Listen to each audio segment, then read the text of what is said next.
Puji Tuhan, kita lanjut belajar kebenaran firman Tuhan dari hal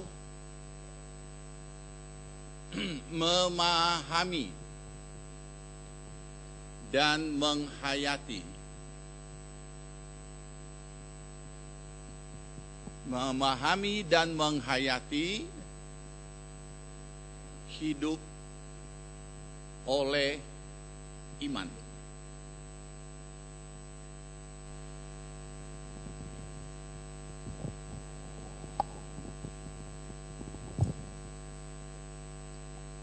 Awal perjalanan hidup kita sebagai orang percaya dalam hal hidup oleh iman, dari ayat-ayat yang kita baca tadi, berawal dari sejak kita menjadi ciptaan baru, di mana saudara dan saya sudah mengalami lahir baru.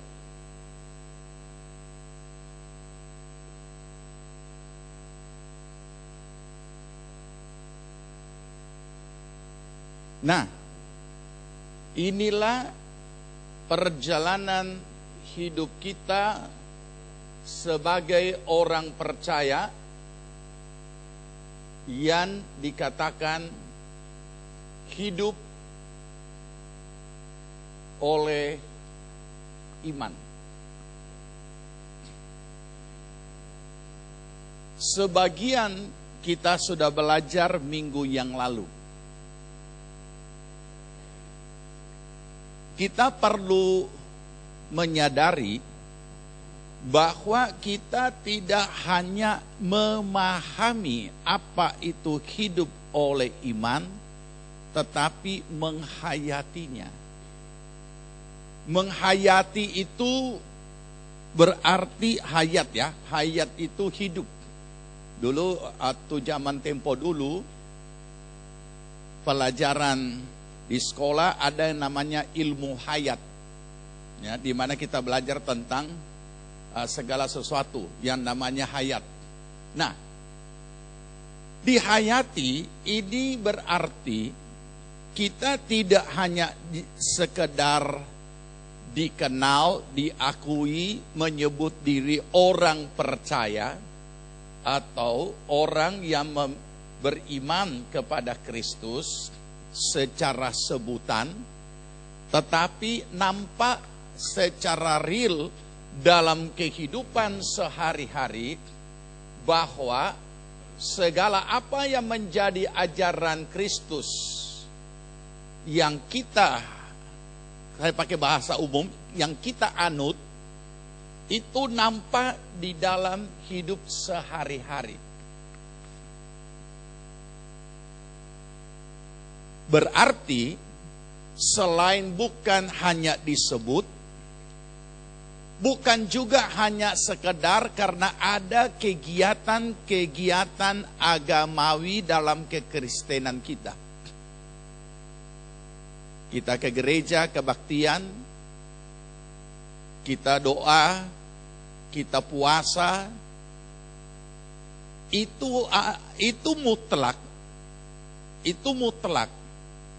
Akan tetapi aplikasinya, kebenarannya adalah dinyatakan dalam hidup sehari-hari. Jadi bukan hanya dinyatakan dalam kegiatan-kegiatan rohani dalam bentuk ritual, dalam bentuk upacara-upacara, bukan.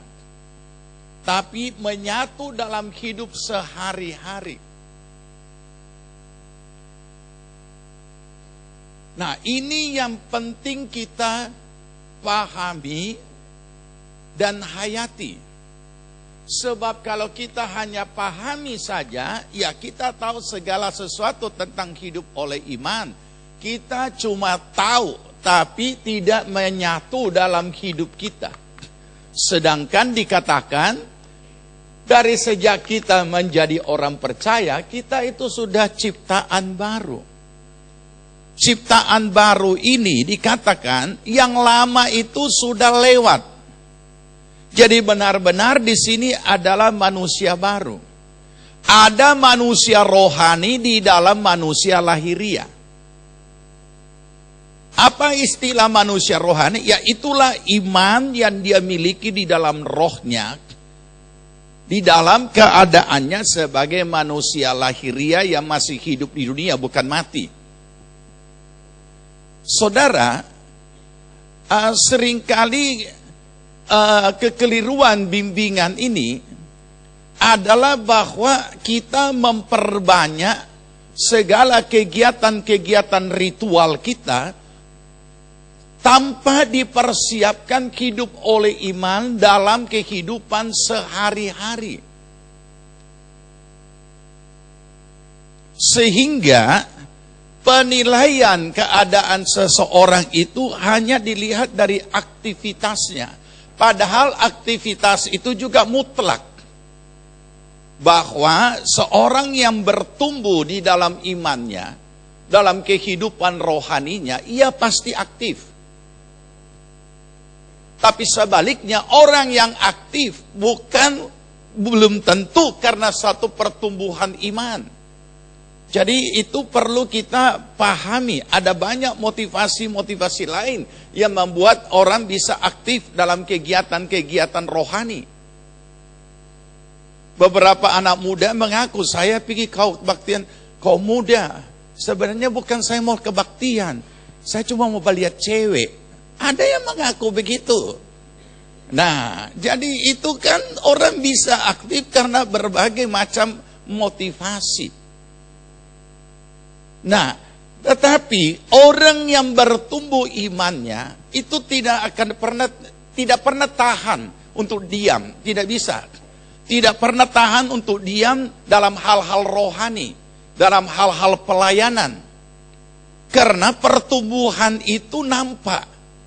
Ya, memang iman seseorang itu tidak kelihatan karena dikatakan dia seperti fondasi yang ada di dalam tanah, seperti akar yang ada dalam tanah. Nah, nanti sejauh mana ketahanannya ketika kena angin badai dan lain sebagainya, tercabut, tumbang atau tidak, baru bisa tahu. Itu bicara tentang kualitas, itu bicara tentang kedalaman, kekokohan iman. Tetapi sebatang pohon yang sehat pertumbuhannya, dia pasti bertumbuh, tidak hanya bertunas terus, tidak.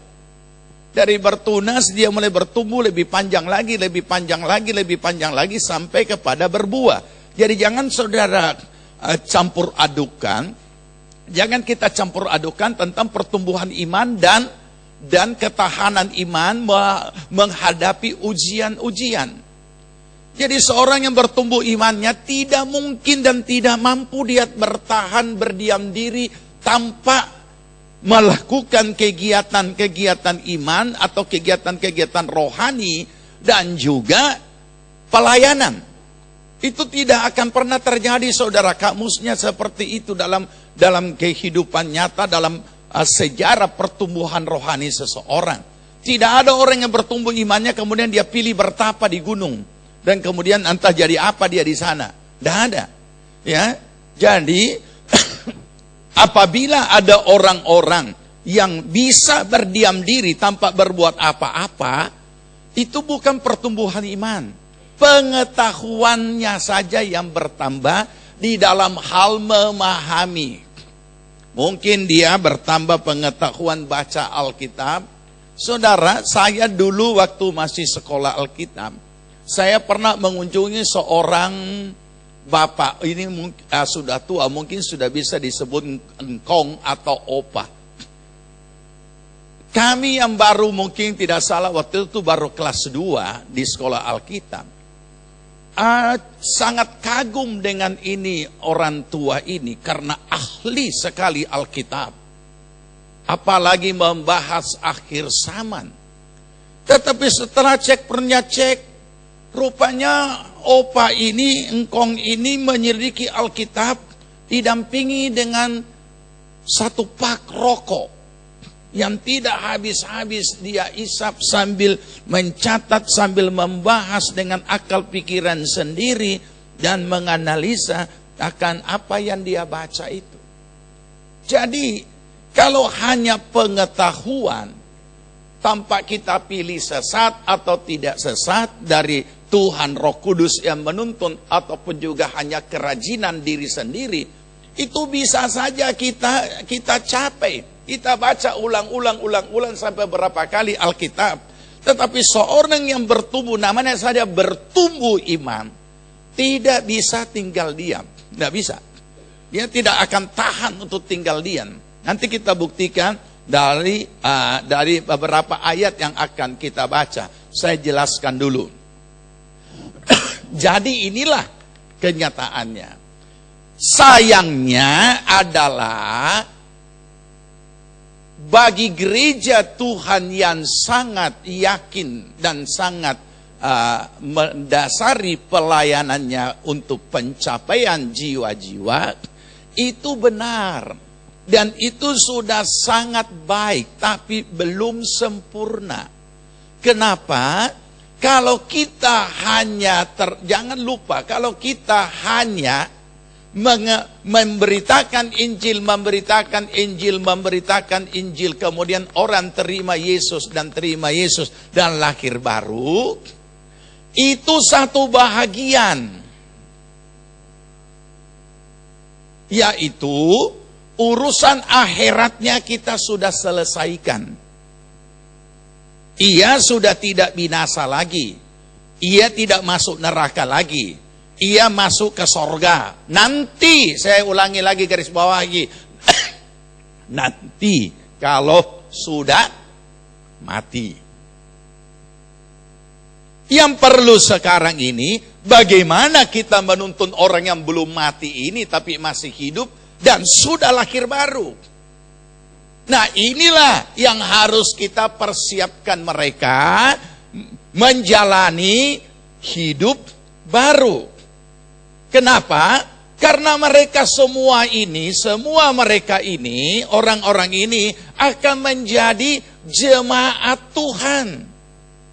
Barulah bisa menjadi kekuatan rohani.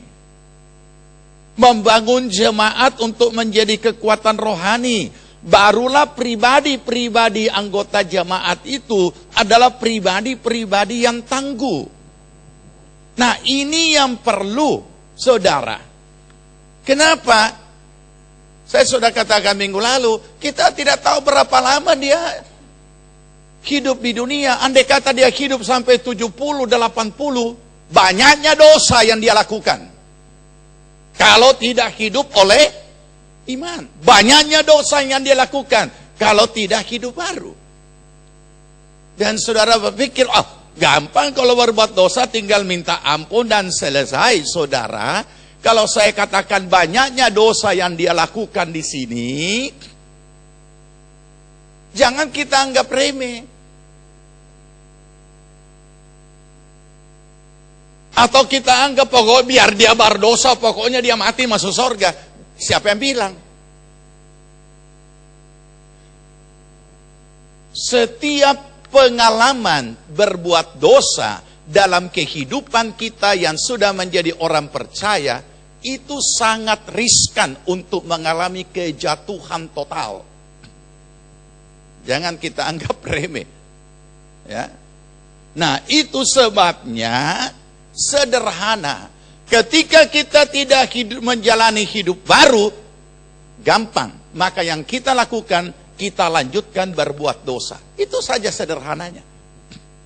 Nanti saudara akan bisa buktikan sendiri dalam hidup pribadi. Jadi sederhana begini, ketika kita tidak melakukan firman, maka apa yang kita lakukan? Pasti yang lain. Iya tak? Padahal untuk menjalani hidup baru ini sederhana. Untuk hidup oleh iman ini juga begitu gampangnya. Yaitu Tuhan sudah memberikan firman-Nya apa yang harus kita lakukan di dalam menjalani hidup baru kita. Begitu kita tidak lakukan apa yang Tuhan sudah tetapkan dalam menjalani hidup baru kita, maka jalan lain yang kita lakukan secara manusia jasmani, pasti yang kita lakukan adalah dosa. Artinya mungkin mungkin lebih bahasa halus lagi, pastilah pelanggaran firman. Karena firman kita tidak lakukan. Ketika firman kita tidak lakukan, maka berarti pelanggaran. Mungkin lebih ringan ya. Tidak terlalu sadis mungkin kalau bilang dosa. Tapi begitu dikasih halus DP arti, hilang DP makna. Akhirnya dosa juga kita anggap ya biasa saja. Sebenarnya ini saja. Ya. Kita tidak lakukan firman, berarti kita melanggar firman. Kita lakukan firman, itulah jalan yang menjalani hidup baru. Tidak melanggar firman, berarti kita tetap melanjutkan hidup lama. Itu saja, sederhana. Ya kan? Padahal kita sudah ciptaan baru. Nah, ini yang perlu. Jadi, mempersiapkan orang-orang percaya untuk menjalani hidupnya itu sama pentingnya dengan menginjili orang berdosa supaya tidak binasa tapi masuk surga. Dan orang berdosa tentu banyak orang, semua orang tidak mau masuk neraka. Dia pasti pilih surga, cuma belum pernah dia tahu bagaimana menuju ke surga. Siapa yang bisa bawa ke surga? Dan begitu dia tahu, dia percaya, dia hanya jalan, satu-satunya jalan adalah Yesus Kristus Tuhan. Akulah jalan kebenaran dan hidup, kata Yesus. Tidak ada seorang pun yang sampai kepada Bapa kecuali melalui aku. Maka orang akan memilihnya. Urusan akhirat selesai. Terus bagaimana kasihan orang ini menjalani hidupnya di dunia? Nah, jadi saudara, mungkin saudara berkata, ya, saya tidak membimbing orang, saya tidak berbuat apa-apa kepada orang lain. Nah, sekarang kita kembalikan pada diri kita. Kalau kita sudah jadi ciptaan baru, apakah kita sudah jalani ini? Sederhana. Tidak rumit, ya. Saya tidak pakai lagi istilah teologi yang bikin bingung saudara. Ini saja sederhananya. Nah, oleh karena itulah banyak orang yang hanya memahami tapi tidak menghayati, sehingga segala pengetahuan iman yang dia miliki memang harus dimahami dulu baru dihayati dalam hidup hari-hari. Tapi kalau orang itu menghindar untuk menghayatinya, menyatu dengan hidupnya, menjadi satu dan itulah dirinya, maka itu sebabnya kita menemukan orang-orang Kristen, anak-anak Tuhan, orang-orang percaya yang hanya sekedar sebutan beriman, tapi tidak menampakkan Kristus yang ada dia miliki di dalam kehidupannya. Tidak bisa, kalau bahasa sederhana saja, tidak bisa jadi garam, tidak bisa jadi terang. So itu yang paling gampang.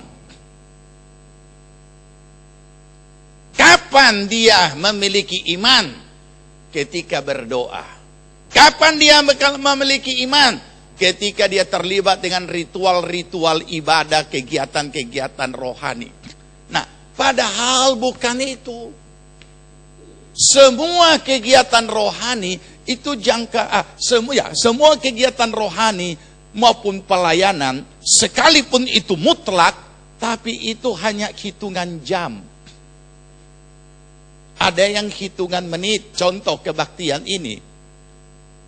Andai kata dia 2 jam, 1 jam untuk puji-pujian, atau 45 menit. Cuma 45 menit. Mereka berdiri di sini 45 menit saja. Sesudah itu apa? Kembali ke kehidupan hari-hari. Kita dengar saya berkhotbah 1 jam, cuma 1 jam. Sesudah itu apa? Kembali kepada kehidupan hari-hari. Saudara dengar saya berkhotbah, kamu ini tahu ayat-ayat, menjelaskannya kita mengerti, dan lain sebagainya. Cuma pertanyaan, Apa itu Om? Ada bikin itu firman yang dia bicara. Saya seringkali bukan berdebat, menantang dosen-dosen teologi dalam banyak percakapan. Ketika dosen itu mengajarkan teologi praktikal. Apa itu teologi praktikal? Mata-mata kuliah yang isinya adalah praktek. Dulu kami ada yang namanya tim misi. Tim misi yang keliling di Indonesia, dari pusat ini ada 5 orang. Kemudian ada komentar, untuk apa mesti 5 orang? Bikin habis biaya.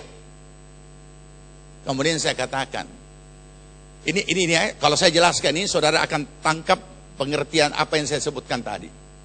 Saya katakan begini, semua materi misi itu isinya adalah teologi praktikal, bukan sistematik, bukan teori. Jadi setiap pembicara adalah pembicara yang sudah melakukan apa materi yang dia bagikan.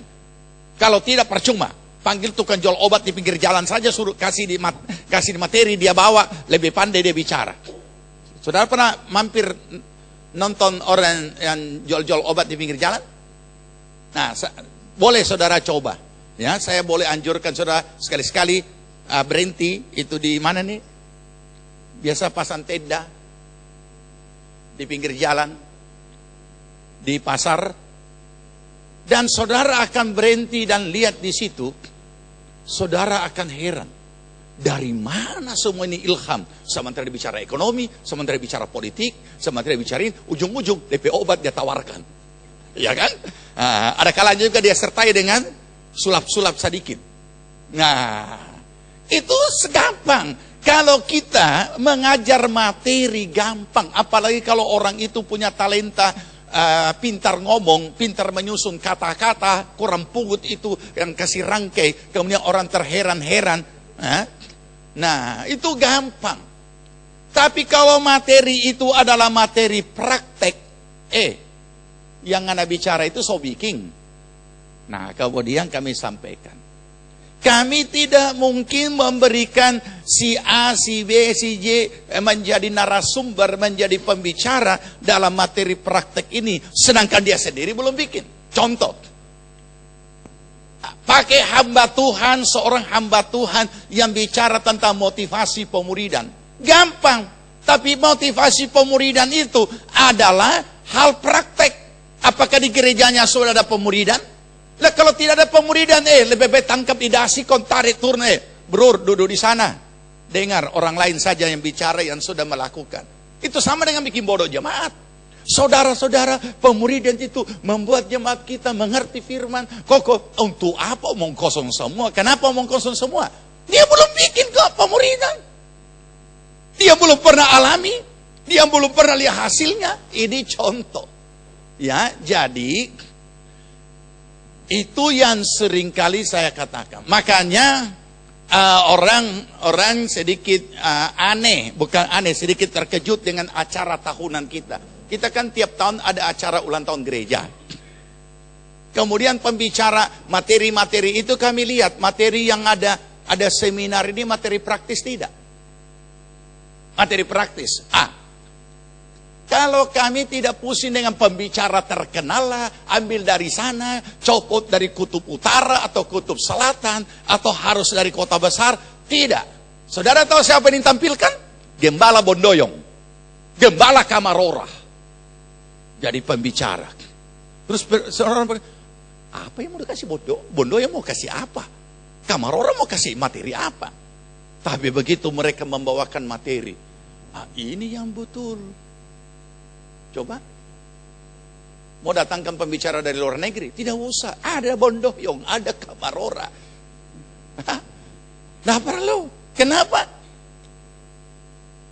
Tuhan bekerja di mana-mana, di kota besar, di kota kecil, di provinsi, sampai di desa-desa, semua Tuhan pakai. Saya bukan anti pembicara-pembicara ternama, bukan. Tapi semua Tuhan pakai. Ya, begitu Begitu sama dengan waktu ada beberapa tahun ada lagi acara lain di kita. Kemudian ada pemuridan, ada seminar pemuridan, ada penataran komsel. Seorang STH datang dari Surabaya, gembala jemaat. Ini saya menyampaikan karena dia sendiri bersaksi. Mungkin karena saudara tidak ikut, jadi perlu saya berikan motivasi. Cuma tidak boleh ada kesombongan. Dia duduk di kelas penataran komsel. Baru beberapa menit, keluar dia. Saya kira dia tidak ikut. Rupanya dia pindah dari pemuridan. Kenapa? Karena begitu mulai ikut di penataran komsel ini, di situ ada kalimat yang mengatakan, gereja-gereja Tuhan, jangan coba-coba berani bikin komsel kalau belum ada pemuridan di gereja itu. Karena komsel akan jadi komplotan. Dia tak ingat. Untuk apa saya belajar komsel ya? Sedangkan pemuridan di gerejaku saja belum jalan. Nah, dia pindah di kelas pemuridan. Dari pondok mana dia pindah di Kemah Daud, tidak salah. Pada akhir acara baru kemudian diberikan kesempatan siapa yang mau memberikan kesan. Di situ dia bersaksi. Dia datang dengan kesombongannya. Kenapa? Karena dia gembala jemaat, dia STH, apalagi cuma pemuridan belajar modul 1, pertobatan, lahir baru dan lain sebagainya. Saya tidak tertarik. Tapi begitu saya duduk di kelas komsel, saya pikir saya salah tempat ini. Saya pindah di pemuridan. Dan dia mulai ikuti itu penataran pembimbing pemuridan. Dari modul 1. Dan dia katakan, saya memang sudah selesai teologi, tapi saya harus belajar ulang. Dan di sini saya mengerti dan memahami. Padahal yang mengajar siapa? Bukan kami tim penggembalaan yang mengajar. Mari. Jadi saudara, ini juga sama. Iman ini kalau bicara dihayati, ini adalah apa yang kita pahami, itu yang kita lakukan. Apa yang kita tahu, itu yang kita lakukan. Kalau belum tahu memang kita tidak bisa lakukan karena belum tahu firman. Jadi, mau dengan tidak mau ini menyatu. Kalau ini sudah menyatu, kita sudah terlatih di dalam hidup oleh iman, maka kita akan menjadi cakap ketika menghadapi ujian iman. Ini.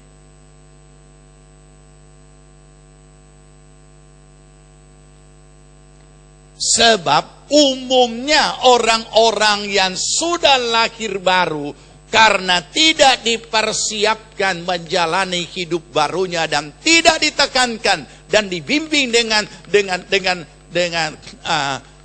ketekunan, maka umumnya orang-orang seperti ini tidak pernah menduga apalagi siap menghadapi apa yang namanya ujian iman. Apa sebab?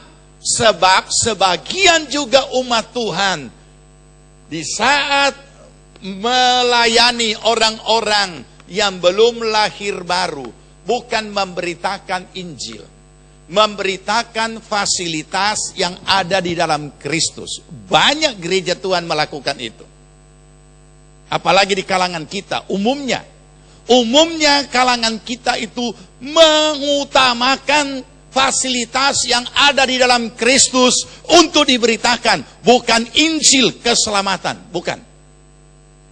Yang diberitakan adalah saudara sakit, Yesus penyembuh. Percaya saja. Dia baca ayat dalam Ibrani, bilur-bilurnya kesembuhan. Apalagi yang dia beritakan, saudara susah, mari datang kepada Kristus. Yesus mengatakan, hai kamu yang berlelah dan menanggung berat. Matius pasal berapa? Matius pasal berapa?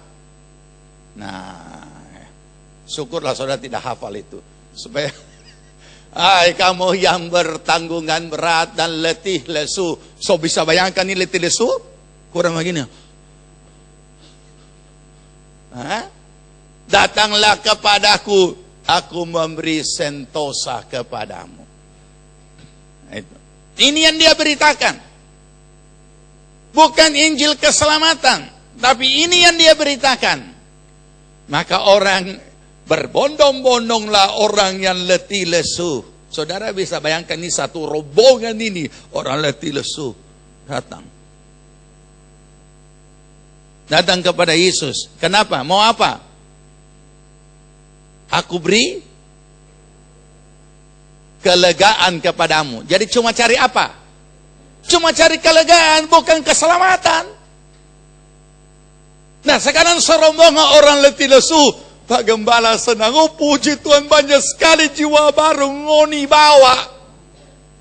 Padahal ini orang yang dibawa ini semua orang letih lesu yang cuma cari kelegaan. Puji Tuhan. Begitu kan, siapa yang baru pertama kali hadir rame-rame berdiri setengah gereja penuh dengan orang letih lesu. Pak Gembala mendoakan orang letih lesu diberi apa? Kelegaan. So selamat. Jadi kalau belum selamat mereka adalah orang apa? Ya tetap orang berdosa. Nah ini masalahnya. Ya. Dan banyak sekali fasilitas yang ada dalam Kristus. Kita bersyukur bahwa kita tidak dididik untuk hal itu. Kita dididik di gereja ini untuk memberitakan Injil keselamatan. Sehingga orang itu kita bawa kepada menyadari diri sebagai orang berdosa, menyesalinya, dan bertobat, minta ampun, darah Yesus menyucikan, dan mengundang Yesus masuk di dalam hatinya sebagai Tuhan dan Juru Selamat. Nah, yang perlu lebih lanjut, karena dia belum mati.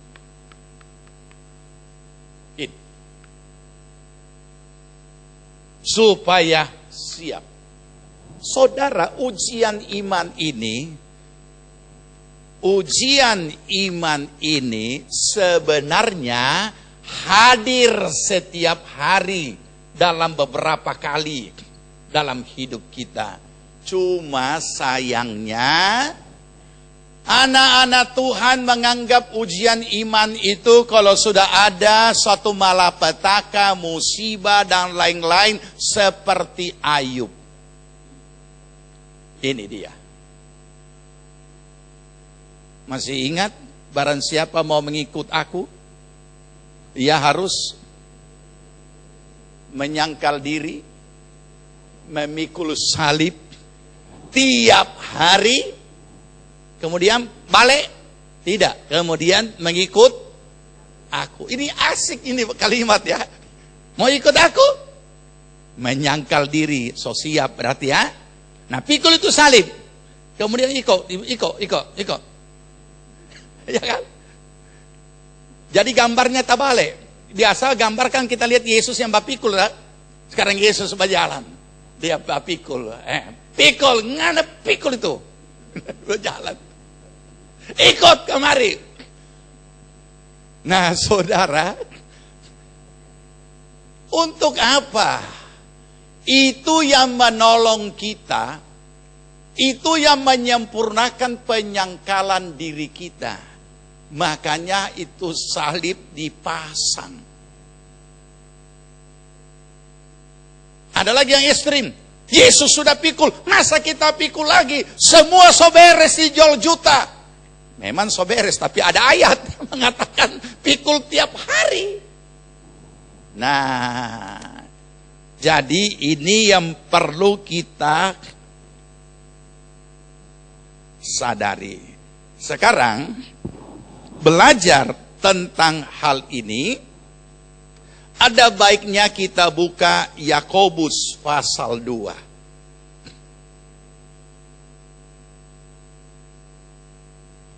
Yakobus pasal 2.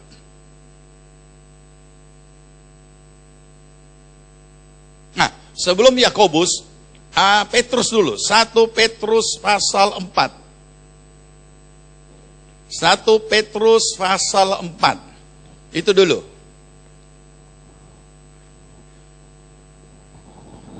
Satu Petrus pasal 4 sudah? Ayat 12. Ini untuk supaya kita tidak kaget. Karena rupanya Tuhan so tahu banyak yang kaget. Siapa itu yang kaget? Orang-orang yang belum dipersiapkan menjalani hidup barunya. Hanya dipersiapkan masuk sorga, sedangkan orang belum mati, kasihan. Kan tidak etis dikatakan, bror, so siap masuk sorga? Tidak bagus kan dikatakan begitu. Kalau dikatakan percaya mati pasti masuk sorga, no problem. Amin langsung jawabnya. Kalau bilang so siap masuk sorga, pasti tidak ada amin. Kenapa? Karena kalau so siap masuk sorga dijawab amin, tentu ada kalimat berikutnya, siap-siap jo nanti malam. Kan tidak bagus kan? Atau siap-siap jo minggu depan. Nah ini yang perlu kita pahami. 1 Petrus 4 sudah dapat ayat 12. Sorga sih bagus. Semua orang mau masuk. Tapi belum dikasih masuk sampai sekarang. Karena belum mati. Karena bicara soal sorga, berarti bicara mati dulu. Siapa mau mati? Pasti remaja-remaja tidak mau duluan. Kalau kita opah. Nah, oke ya. Jadi 1 Petrus 4 ayat 12 kita baca kaum laki-laki. 2-3. Saudara-saudara yang kekasih, janganlah kamu heran akan nyala api siksaan yang datang kepadamu sebagai ujian, seolah-olah ada sesuatu yang luar biasa terjadi atas kamu. Sampai sini dulu ya, sabar perempuan ya, sabar. Walaupun di rumah seringkali tidak tahan sabar, tapi sabarlah. Sampai sini dulu. Nah, saudara, jangan kamu kaget. Jangan kamu heran. Tentu orang yang baru kita layani terima Yesus tidak langsung kasih ini ayat. Tapi selanjutnya untuk pertumbuhan imannya. Makanya saudara pelajari ya, pemuridan itu urut-urutan modulnya. Bab-babnya itu urut-urutan sesuai dengan keberadaan orang percaya. Tidak salah ini di modul 3 ya. Hidup oleh iman. Di situ juga ada, nanti lebih rinci di situ. Tapi ini hal-hal umum yang seringkali belum dipersiapkan bagi pribadi-pribadi yang bersangkutan. Jadi di sini nyata ada banyak orang, ada yang kaget, ada yang heran. Heran itu apa? Heran itu apa itu heran? Heran cukup luas itu heran. Bisa juga heran ya, kita tidak sangka ini menjadi begini. Kenapa ya? Dulu kita belum sungguh-sungguh sama Tuhan. Sadap ini hidup. Setelah sungguh-sungguh, dia pakai sendiri DP istilah, banyak pencobaan. Kasihan juga ini apa? Ini anak Tuhan seperti ini. Kenapa jadi begini? Nah, saudara, dikatakan jangan heran. Jangan bingung. Jangan kecewa. Jangan tidak mengerti. Tetapi kenapa? Tetapi kita harus dapat memahami dan menghayati apa itu hidup oleh iman. Kenapa ayat ini berkata jangan kamu heran? Karena kalau kita berbicara konteks kasih Allah, tidak pas. Kenapa tidak pas? Karena pada waktu berita Injil diberitakan, dosa apapun semerah kermisi, Tuhan basuh dengan darahnya menjadi putih seperti salju. Tangkap itu, dosa apapun semerah kermisi. Artinya, dosa sekeji apapun dihapus oleh darah Kristus oleh karena kasih. Tapi sekarang, jangan kamu heran, akan nyala api. Nyala api apa di situ ditulis? Nyala api siksaan yang datang kepada tetanggamu. Oh tidak, bukan. Hah? Kepada orang yang benci kamu. Bukan. Api siksaan, nyala api siksaan yang datang kepada musuhmu. Bukan. Ditulis itu apa? Datang kepada siapa? Datang kepadamu. Jadi apa kita mau bilang? Siap-siap Jo. Dijauhkan Tuhan kiranya Pak Gembala. Jangan mulut tidak bagus. Hah? Tapi ini ayat berkata begitu kan?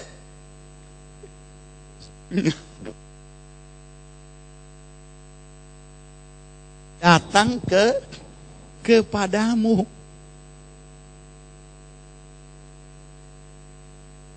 Jadi bagaimana saudara? Sampai di sini dulu, ha? Saya mau tanya, siap tidak?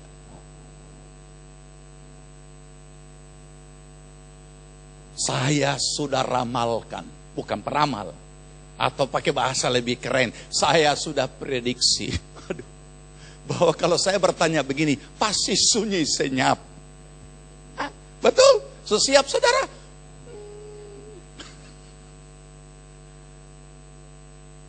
Siap dengan tidak siap, tetap itu pasti terjadi, bro. Pasti, semua lapisan. Nah, makanya saudara, kita perlu memahami.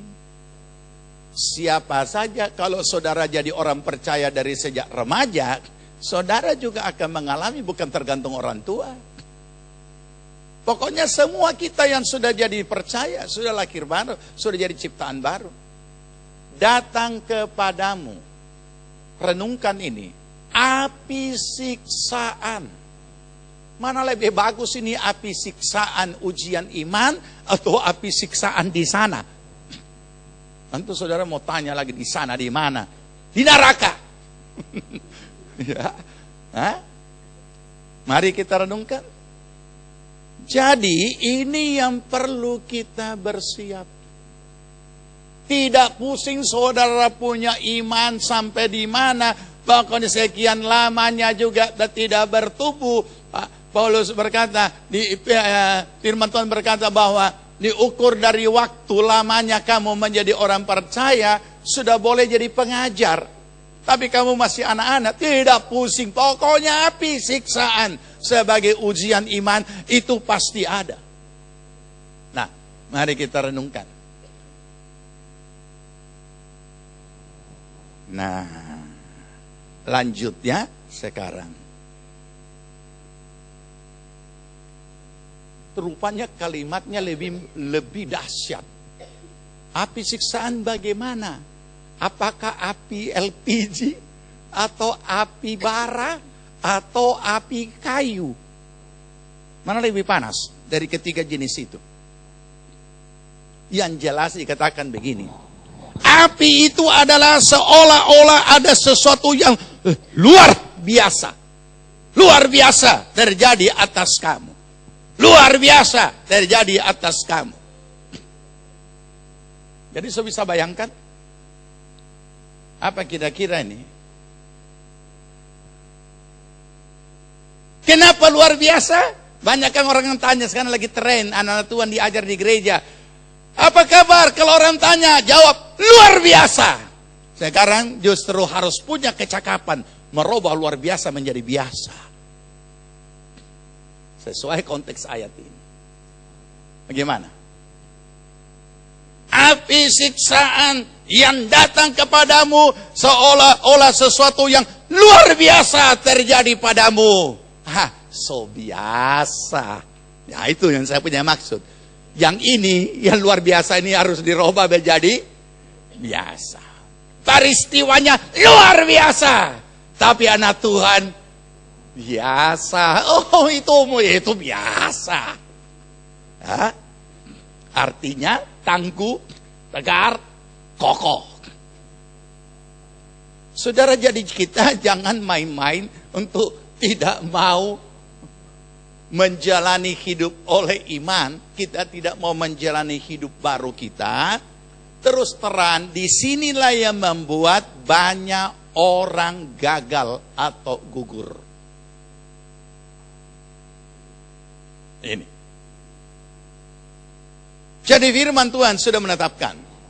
Nah, saudara mau memahami apa yang saya katakan? Oh, biasa. Nah, baca ayat berikutnya. Kaum perempuan akan menenangkan kaum laki-laki dalam ayat 13.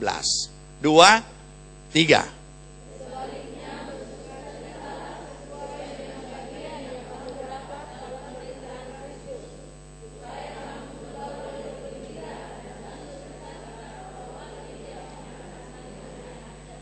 Biasa, bro. Kasih kuat itu hati biasa, itu biasa.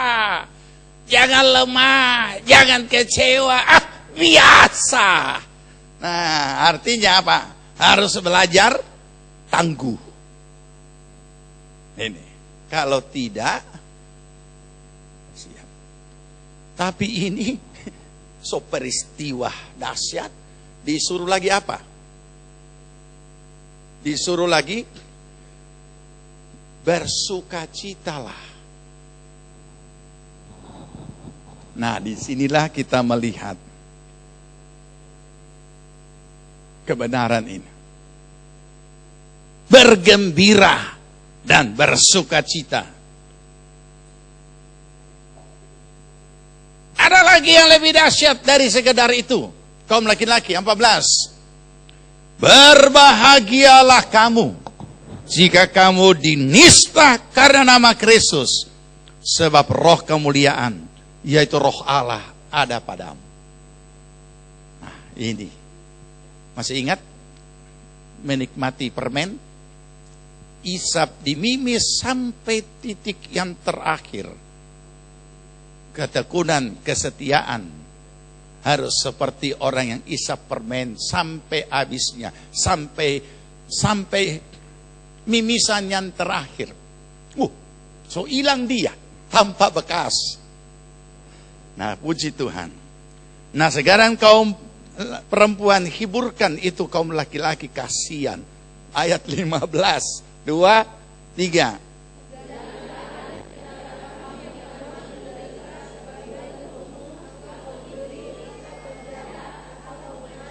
Nah, jadi lebih baik, lebih terhormat, lebih mulia kita menderita karena iman kepada Kristus daripada menderita, masuk bui, ditangkap oleh karena berbuat jahat.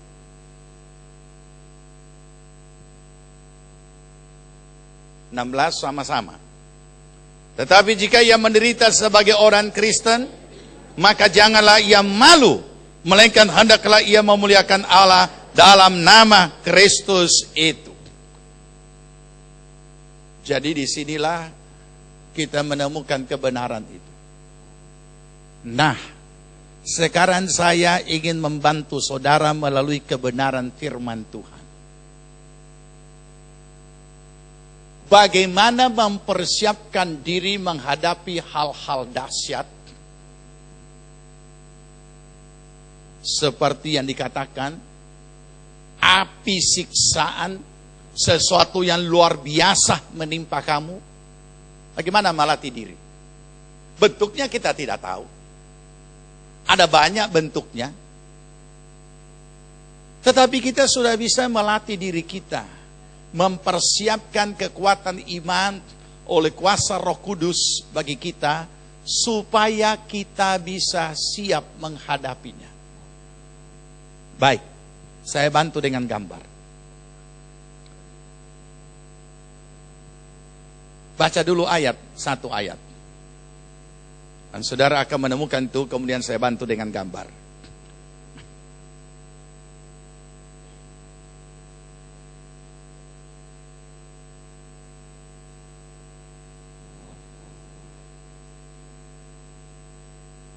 2 Korintus 13 ayat 5.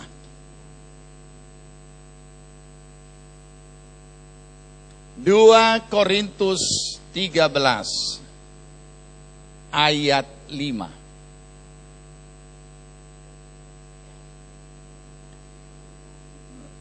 Sudah dapat? Oke, mari kita baca sama-sama. 2, 3.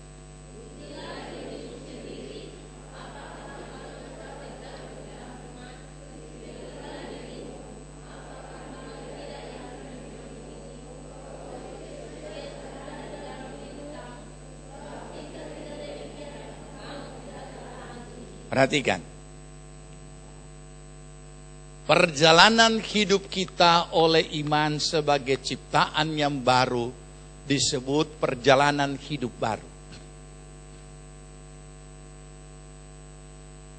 Di dalam sepanjang perjalanan hidup oleh iman dalam menjalani hidup baru, ada saat-saat tertentu yang Tuhan tetapkan untuk kita hadapi ujian iman.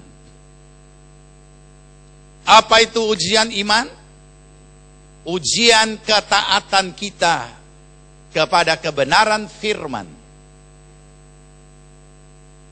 Apakah kita taat atau tidak? Dan itu bentuknya lebih kuat dari apa yang terjadi dalam kehidupan sehari-hari. Nah, bagaimana kita menghadapi dan bagaimana kita mempersiapkan diri untuk suatu ujian iman yang Tuhan lakukan secara khusus. Apa yang kita baca tadi? Yang kita baca tadi sangat sederhana. Adalah kondisi real dalam kehidupan kita sehari-hari dalam menjalani hidup oleh iman dalam hidup kita yang baru. Apa yang Tuhan tetapkan? Ujilah dirimu sendiri. Apakah kamu tetap tegak di dalam iman? Ujilah dirimu sendiri. Mari kita renungkan. Ujian yang dilakukan oleh Tuhan untuk menguji kita. Dan ujian yang kita lakukan sendiri. Dapat kita lakukan sehari-hari dalam kita menjalani hidup kita atau hidup baru kita. Dikatakan, ujilah dirimu sendiri. Bagaimana kita menguji diri kita sendiri? Pertama, kita harus tahu bahwa setiap realita hidup apapun bentuknya itu adalah tantangan iman, bukan hanya sekedar tantangan hidup. Apapun bentuknya. Kalau saudara hanya menganggap bahwa semua realita hidup itu hanyalah tantangan hidup yang harus dijawab, keliru. Saudara tidak akan pernah hidup oleh iman. Karena untuk menjawab setiap tantangan hidup secara manusia, orang boleh menghalalkan segala cara. Sedangkan iman tidak. Hanya boleh dihadapi dengan caranya Tuhan melalui firman-Nya. Itulah sebabnya setiap realita hidup sekecil apapun bentuknya, itu bukan hanya sekedar tantangan hidup, tetapi tantangan iman. Ini yang harus disadari dulu. Kalau tidak, saudara tidak akan pernah menguji diri sendiri. Hanya menjalani hidup dengan sembrono. Hanya menyesali hal-hal yang tidak menyenangkan. Melupakan Tuhan di saat senang. Ini. Kalau kita sudah memahami ini bahwa apapun bentuknya adalah tantangan iman, itu yang akan secara alamiah di dalam roh kita menghadapinya dengan iman. Itu dengan sendirinya. Apa itu menghadapi dengan iman? Apa kata firman Tuhan tentang masalah ini? Kalau tidak. Kita akan pakai cara sendiri. Kemudian jangan saudara lupa. Banyak orang tidak mau memakai hidup dengan cara seperti ini karena dia anggap semua firman Tuhan adalah rohani. Semua firman Tuhan adalah mengalah. Semua firman Tuhan merugikan kita. Oh tidak. Tuhan tahu mana hak-hak kita yang harus kita lakukan. Sesuai kehendaknya secara rohani. Mana hak-hak kita yang harus kita lakukan. Sesuai firman Tuhan. Untuk hal-hal yang sehubungan dengan hukum. Jadi Tuhan, ketika kita hidup oleh iman, bukan berarti semua keberadaan kita itu dimatikan. Tapi hidup oleh iman adalah sesuai firman. Jadi, kalau kita hadapi dengan iman, apa hasilnya? Yang kita dapati adalah jawaban atas realita itu. Ini, dapat jawaban. Jawaban firman. Inilah yang kita pegang. Satu saat ada seorang pengusaha sekaligus pelayan Tuhan datang kepada saya. Dia menghadapi masalah. Dan masalah ini dia harus hadapi. Tapi karena yang dia hadapi, yang dia berpersoalan ini dengan seorang hamba Tuhan, dia tanya kepada kami pengurus pusat, apa yang harus kami lakukan atau saya lakukan. Begitu dia ceritakan apa yang dia lakukan, saya langsung jawab, beri kepada Tuhan yang Tuhan punya, beri kepada kaisar yang kaisar punya. Kamu ngerti? Ngerti. Artinya, kalau orang ini bisa dihadapi secara rohani, selesaikan secara rohani. Kalau tidak bisa diselesaikan secara rohani, secara hukum, serahkan kepada kaisar, karena itu urusan kaisar. Tapi karena yang dia hadapi itu adalah hamba Tuhan,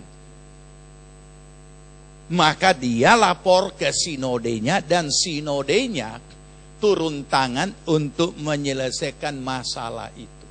Akhirnya sinode terjebak untuk juga berurusan dengan urusan-urusan itu.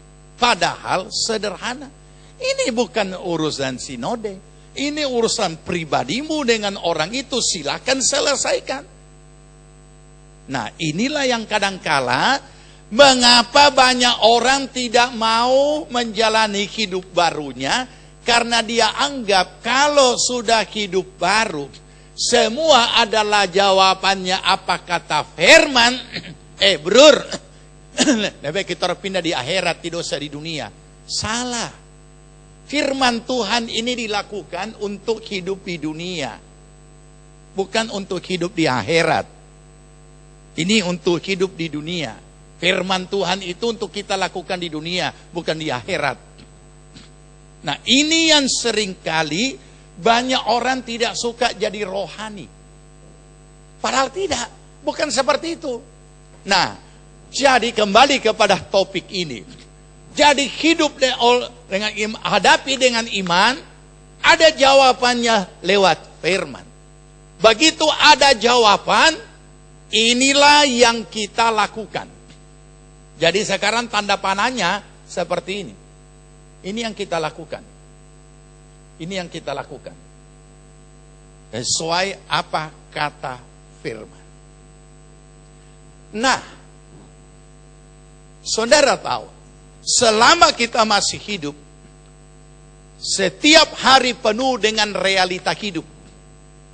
Jadi kalau kita sudah terlatih menghadapi realita hidup ini dengan iman, terlatih, inilah yang namanya ujilah dirimu sendiri. Apakah kamu ada di dalam iman, tegak di dalam iman atau tidak? Ini. Jadi kita melatih diri kita. Melatih, uji diri. Mungkin saja bisa terjadi pada suatu hari saudara tidak taat. Kita tidak lulus ujian. Bisa saja terjadi. Kenapa? Ya, faktor manusia lahiriah tidak boleh kita biarkan. Kita harus uji terus. Itu gunanya salib diberikan untuk dipikul setiap hari.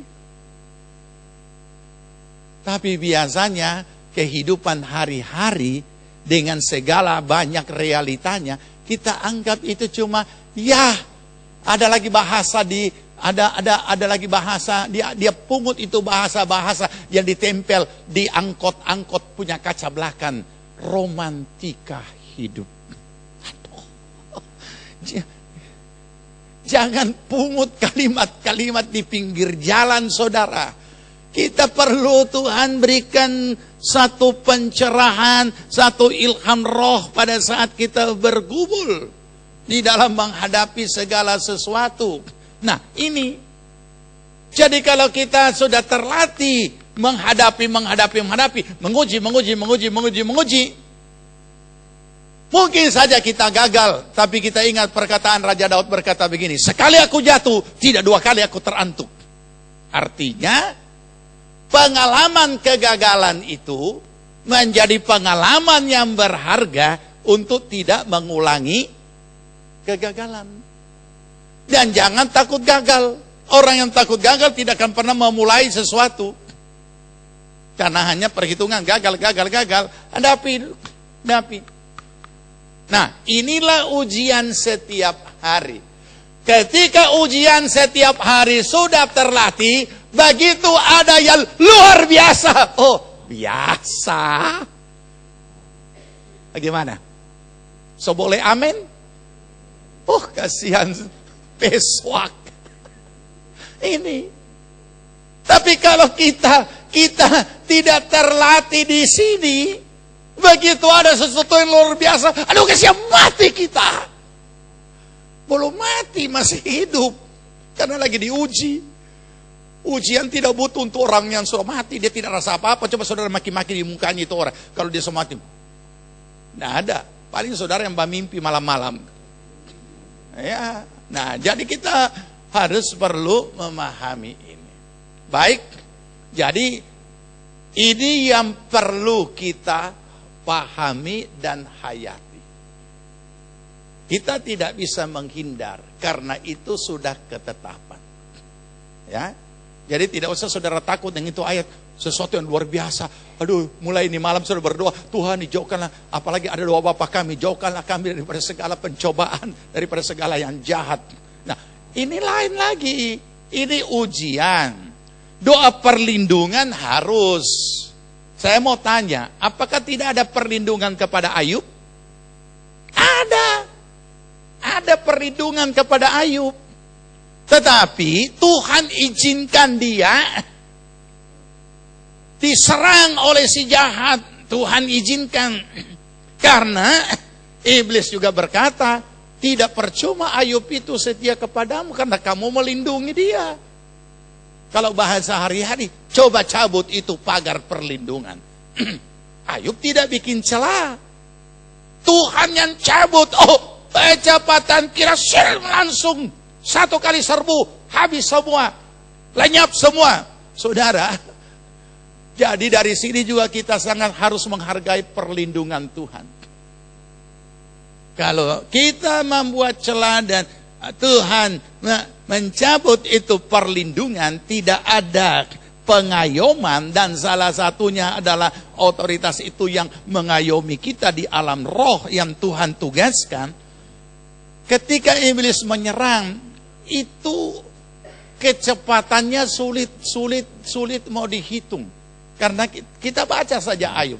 Sekejap habis semua harta benda. Sekejap habis semua keturunan. Iya kan? Cepat sekali. Tetapi Alkitab menulis Ayub tidak bikin celah. Ayub tidak berbuat dosa. Tapi memang Tuhan mengadakan dan mengizinkan itu. Bahkan Tuhan menantang itu iblis. Dari mana? Ada bajalan keliling. Sudah lihat Ayub hambaku? Tidak ada yang seperti dia. Nah, ini menyala iblis. Dia memang tidak ada seperti dia karena engkau yang membentengi dia.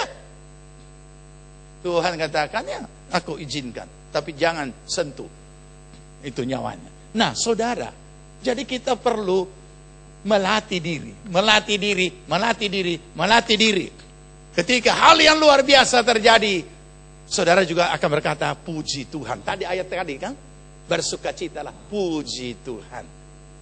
Puji Tuhan. Bersukacitalah, puji Tuhan. Bagi orang luar biasa, bagi kita biasa. Bahkan orang berkata, heran ya, kok bodoh sekali nih orangnya. Kalau kita model begini, sudah. Rupa tidak ada yang lain saja. Orang akan kata begitu. Tapi ketahanan iman ini membuat kita di sini lulus dari ujian. Kalau tidak lulus, ada ujian susulan.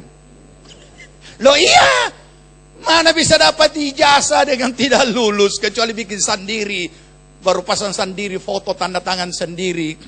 Nah, ini jangan lupa. Jadi harus lulus. Bagaimana supaya lulus? Tiap hari melatih diri. Ya, tiap hari melatih diri.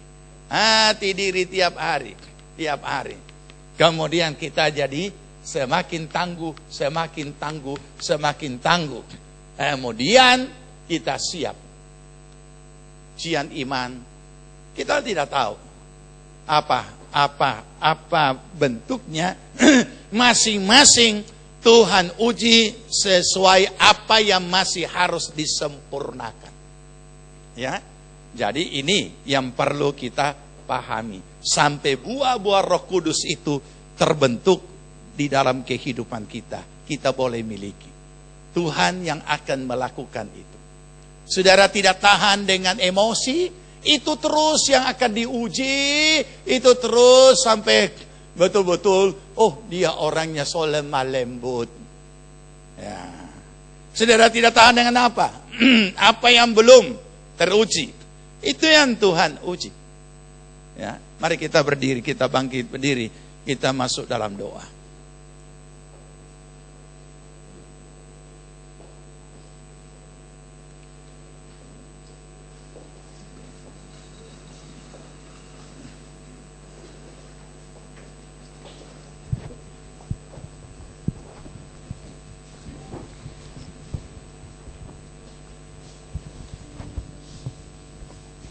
Kita renungkan firman Tuhan.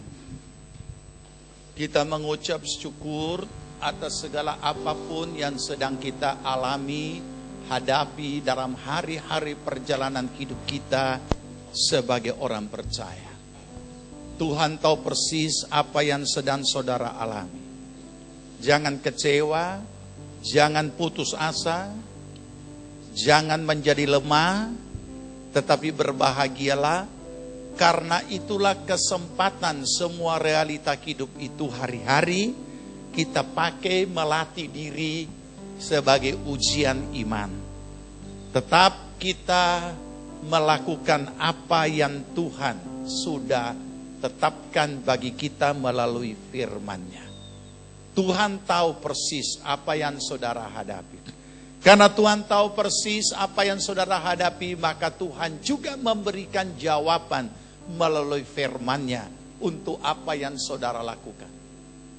Jangan pernah menganggap segala peristiwa hari-hari hanyalah romantika hidup. Itu adalah tantangan iman yang hadir setiap saat untuk selalu menuntun kita kepada ketaatan. Dan penuntunan Roh Kudus kepada kita untuk suatu ketaatan adalah latihan, ujian terhadap diri sendiri. Ujilah dirimu sendiri. Apakah engkau tegak di dalam iman? Bersyukurlah atas apapun yang terjadi. Karena itu adalah latihan, ujian atas diri sendiri. Supaya kita bertumbuh, supaya kita kuat, supaya kita tahan. Sehingga hal yang luar biasa menjadi hal yang biasa. Kita teguh, kokoh, kuat, tegar menghadapi segala sesuatu. Makasih Tuhan. Mari Roh Kudus, Engkau yang tahu persis keadaan kami, berbicaralah lebih pribadi, lebih daripada apa yang hamba-Mu sudah sampaikan di dalam khotbah ini. Ada hal-hal pribadi yang Tuhan mau sampaikan di dalam hati setiap pribadi yang hadir. Di dalam segala pergumulan-pergumulan pribadi hidup mereka, rumah tangga, dalam usaha dan pekerjaan mereka. Mari Tuhan berbicara di dalam hati mereka masing-masing.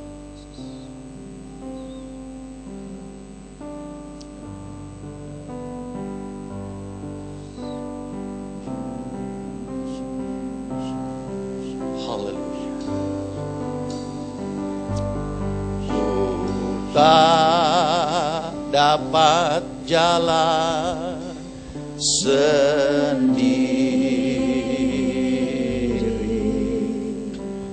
Tuhan tolong padaku,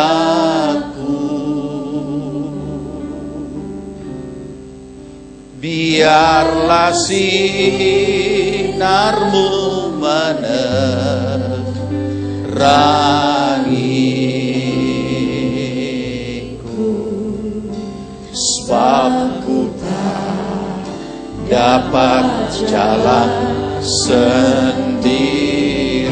Ku tak dapat jalan sendiri.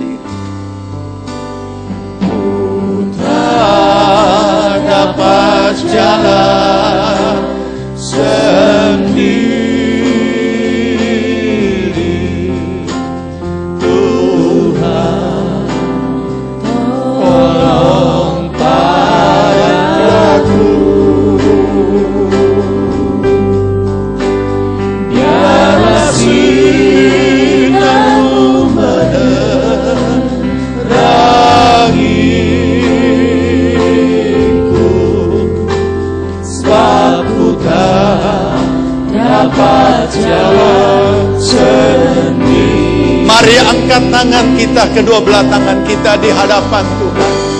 Ku tak dapat jalan sendiri,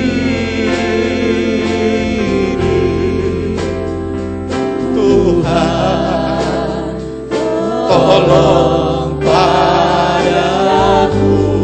Amin, amin. Biarlah sinar-Mu menerangiku, sebab ku tak dapat jalan sendiri. Kau wanita sendiri, jadikan pujian ini. Katakan,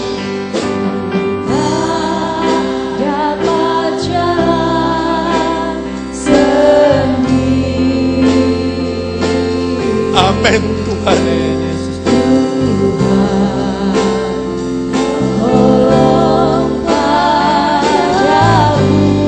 Haleluya Yesus, tolonglah, tolong kami Tuhan.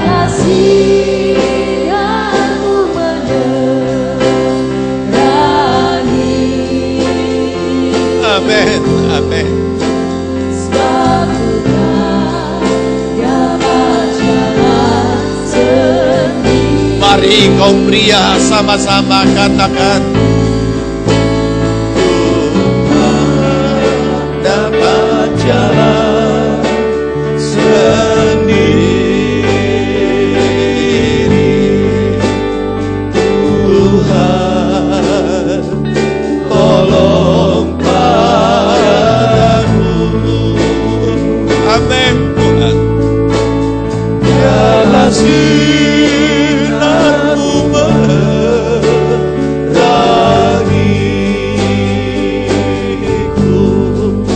sebab ku tak dapat jalan sendiri.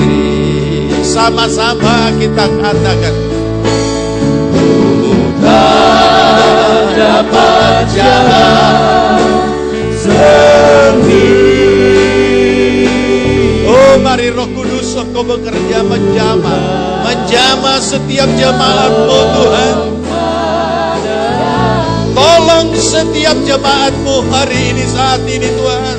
Biarlah sinarmu menerangiku, sebab ku tak dapat jalan sendiri. Katakan sekali lagi, ku tak dapat jalan sendiri. Ku tak dapat jalan. Berserulah kepadanya. Katakan kepada Tuhan, oh Tuhan, aku tak dapat berjalan sendiri. Amin, amin, amin. Biarlah sinarmu menerangiku,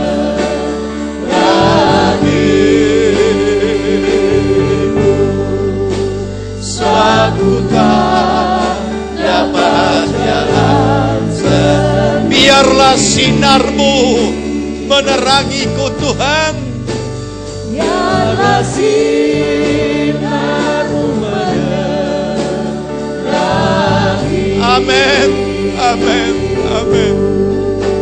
Sebab ku tak dapat jalan sendiri.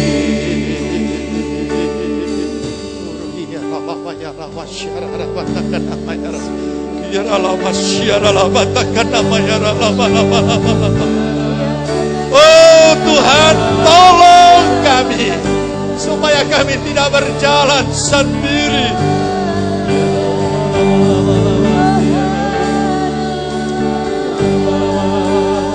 Oh ya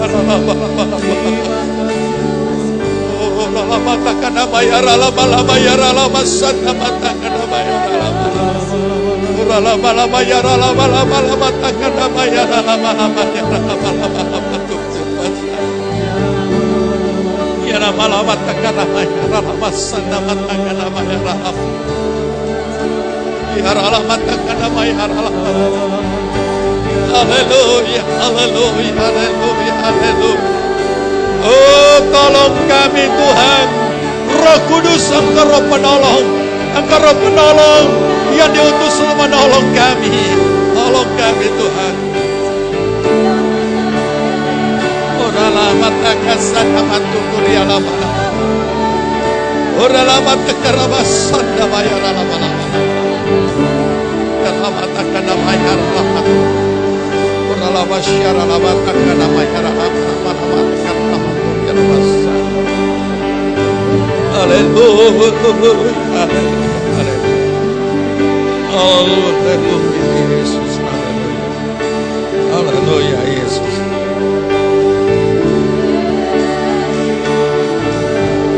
Haleluya, Yesus, haleluya, haleluya.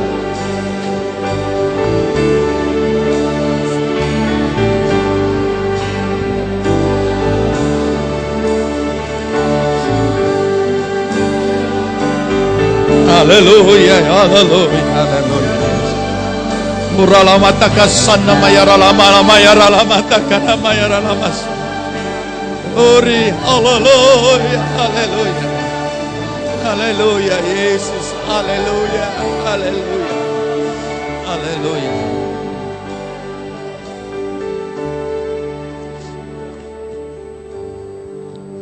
Makasih Tuhan. Engkau mengenal setiap keberadaan kami. Kami percaya sesuai dengan janji firman-Mu, Engkau tidak pernah meninggalkan kami Tuhan. Terima kasih Roh Kudus, Engkau adalah penolong yang selalu menolong kami untuk boleh melakukan ketaatan kepada Bapa di sorga.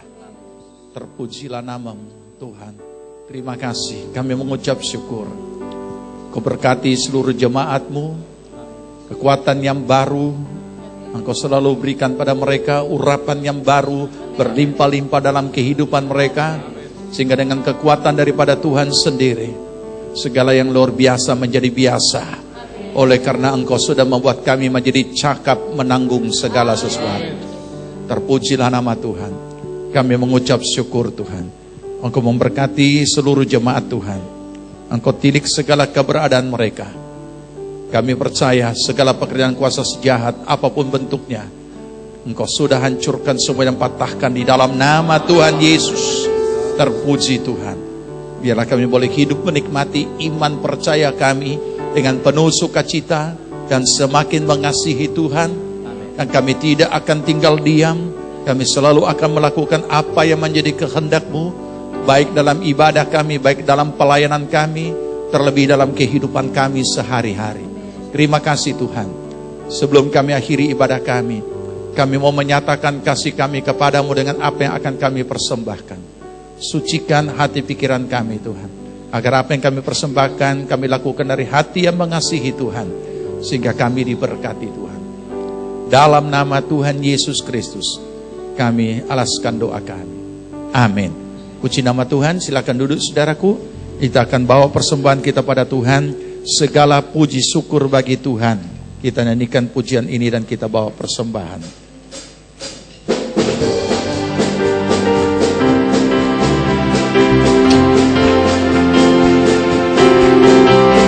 Segala puji syukur hanya bagi-Mu Tuhan, sebab Kau yang layak dipuja. Kami mau bersorak, tinggikan nama-Mu. Haleluya.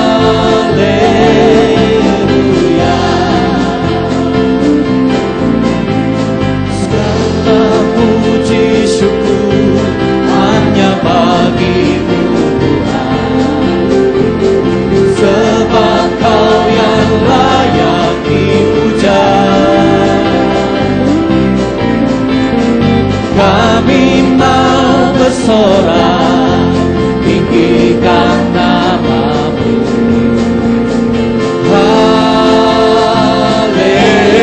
Haleluya.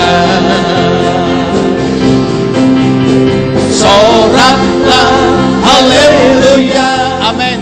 Soraklah, haleluya, haleluya, amin. Soraklah, haleluya, soraklah, haleluya, haleluya, haleluya, haleluya,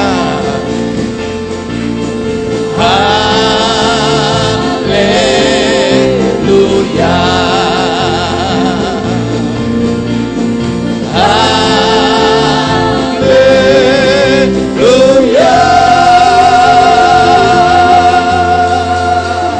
haleluya. Jemaat yang dikasihi Tuhan, terimalah berkat damai sejahtera dari Tuhan Yesus Kristus. Kecintaan Allah Bapa dan dalam persekutuan Roh-Nya yang kudus adalah kiranya tinggal menyertai kita sekalian. Dibuatnya kita hidup bijaksana, sehingga berhasillah segala apa yang kita kerjakan sampai berkelimpahan dari sekarang sampai Tuhan Yesus datang kembali. Amin. Puji Tuhan, kita bersatu teduh sebelum pulang. Tuhan Yesus memberkati.